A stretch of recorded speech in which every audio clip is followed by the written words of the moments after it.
Pajtimi i Prishtinës me mënyrën e paraqitjes së Kosovës në forumet rajonale është përcjell me reagime të shumta të opozitës, e cila këtë e sheh si kompromis në dëm të shtetësisë së Kosovës.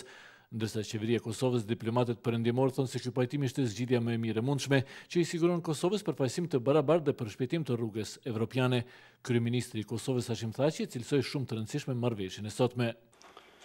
Prandaj, lirisht mund të them se përderisa marrëveshja e Rambujës i solli Kosovës lirin, marrëveshja e presidentit Ahtisari i solli Kosovës pavarësinë, marrëveshja e sotme i sjell shtetit e Kosovës integrimet evropiane dhe bën Kosovën Kosovë evropiane.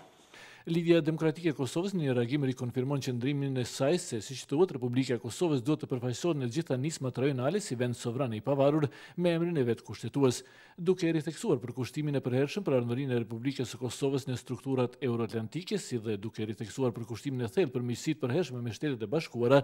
Lidhja Demokratike vlerëson se aspirata historike e popullit të Kosovës për integrime mund të arrihet vetëm duke i forcuar institucionet e pavarura të vendit, demokracinë e pavarësinë e vendit brenda dhe në marrëdhëniet ndërkombëtare, thuhet në reagimin e kësaj partie. Lëvizja vetëvendosje ndërkaq paralajmëroi protesta për të hënën në kundërshtim të marrëveshjes që sipas udhëheqësit të saj Albin Kurti është shumë e dëmshme për Kosovën.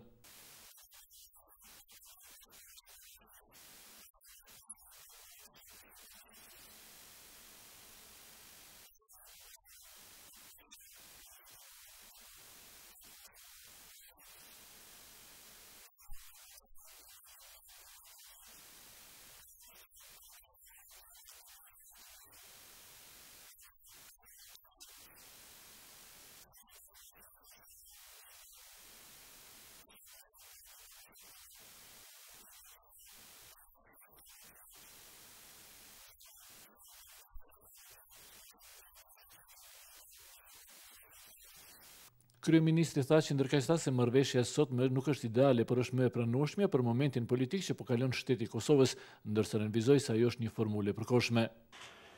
Unë jam shumë i vetëdijshëm që veprimi i qeverisë nuk është shumë populist, por jam i bindur se është në të mirën e vendit.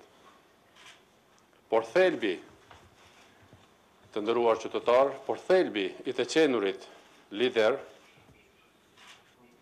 apo edhe kryeministër i vendit qëndron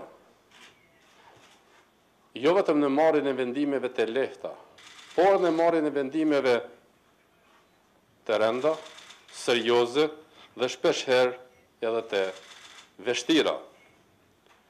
Jo shumë të lezetshme për veshin, por shumë të rëndësishme për substancën e shtetit të Kosovës dhe të ardhmen e tij. Ambasada amerikane në Prishtinë përmjet një komunikate theksoi se marrëveshjet e sotme shërbejnë për të forcuar shtetin e Kosovës duke i lejuar asaj që të ketë një ulse në tavolinë dhe të përfaqësojë veten në forumet rajonale. Në një deklaratë ambasadës inkurajohen, siç thuhet, forcat demokratike që të shfaqin përkrahjen e tyre për këtë marrëveshje, nga të cilat Kosova përfiton, derisa forcon pavarësinë e saj dhe përparon drejt ardhmës evropiane. Marrëveshja u përshëndetet nga përfaqësuesi civil ndërkombëtar Peter Faith, sipas cilit ajo është shumë e rëndësishme për përparimin domethënës së dy vendeve drejt integrimit në Bashkimin Evropian.